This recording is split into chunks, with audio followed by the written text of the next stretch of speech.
Hare Krishna. Bhagavad Gita Chapter 8. Attaining the Supreme.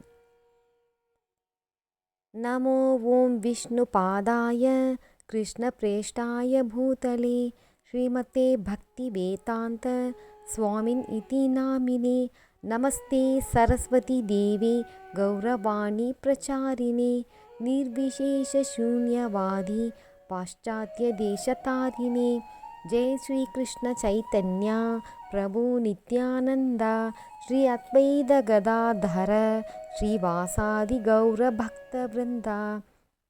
ISKCON founder Acharya Srila Prabhupada ki jai.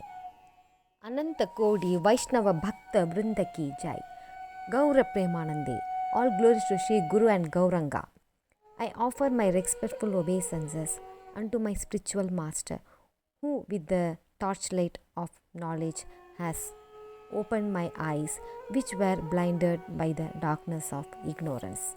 Whatever I am able to present today is only due to the causeless mercy and grace of my spiritual master and my Shiksha Guru.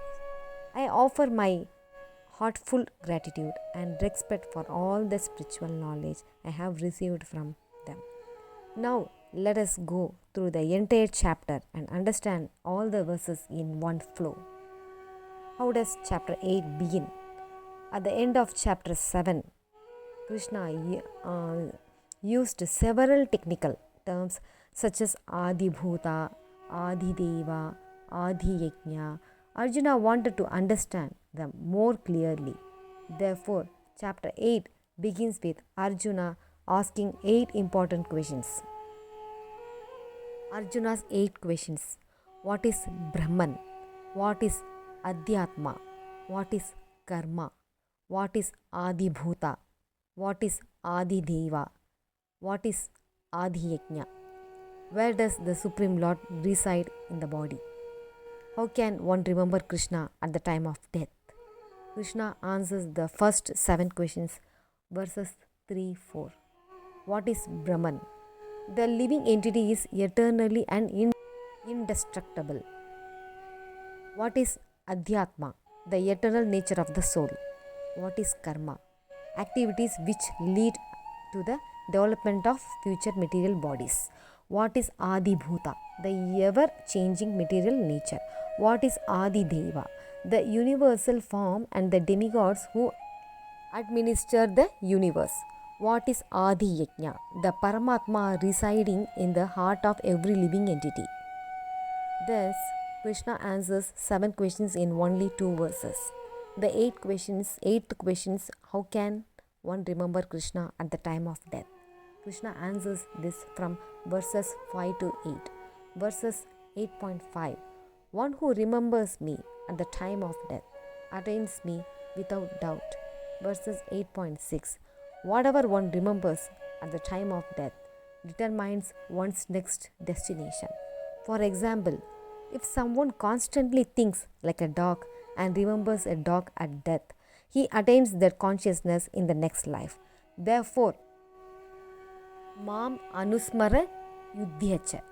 Remember me and at the same time perform your prescribed duty. Spiritual life does not mean abandoning responsibilities. Rather, we should remember Krishna while carrying out our duties. One who practices Ananya Bhakti, undeviated devotional service, certainly attains Krishna. Meditation on Krishna's qualities. Verse 9. Krishna describes himself as omniscient. He knows everything. The oldest person, the supreme controller, smaller than the smallest, the maintainer of all inconceivable, the supreme person, self-effulgent like the sun, beyond material nature. Meditating on these qualities helps one remember Krishna. Sat Chakra Yoga, verses 10 to 13. Krishna explains the process practiced by yogis at the time of death. They fix the life air between the eyebrows, withdraw the senses, practice celibacy, chant Omkara, concentrate on the Supreme Lord. By this process, they can attain the spiritual destination. Pure devotional service, verses 14 to 16.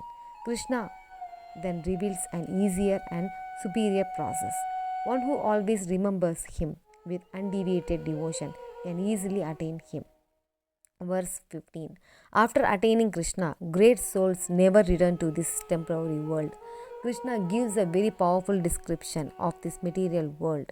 Dukkhalayam ashashvatam. This world is full of miseries temporary. Even if one reaches Brahmaloka, one must eventually return. Therefore, pure bhakti alone takes one back home, back to Godhead. Comparison between material and spiritual world. Verses 17 to 22. Material world. Krishna explains the vast duration of Brahma's life. One day of Brahma consists of 1000 Divya Yugas. During Brahma's day, living beings are manifested. During Brahma's night, everything becomes unmanifested. Again and again, creation and destruction takes place. Spiritual world.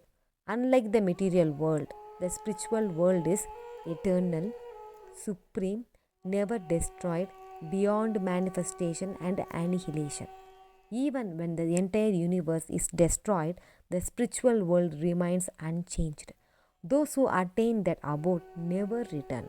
Krishna again emphasizes Bhakti labas tvananyaya. The Supreme Lord is attained only by unalloyed devotional service. The two paths, verses 23-26, Krishna describes two paths. The bright path, those who leave the body under this path attain liberation and do not return. The dark path, those who follow this path reach higher planets and eventually return to the material world. Supremacy of Bhakti, verses 27-28.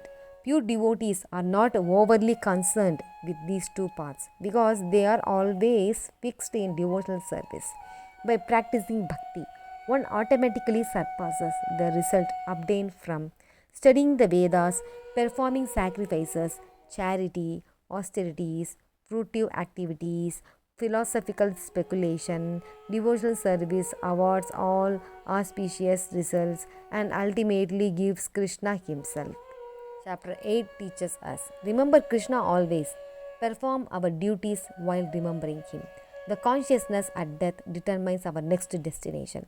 This material world is temporary and full of suffering. The spiritual world is eternal. Pure devotional service is the easiest and highest process. Only through Ananya Bhakti can one attain Krishna and return back home, back to Godhead. Thus, Krishna beautifully explains attaining the Supreme in the next chapter.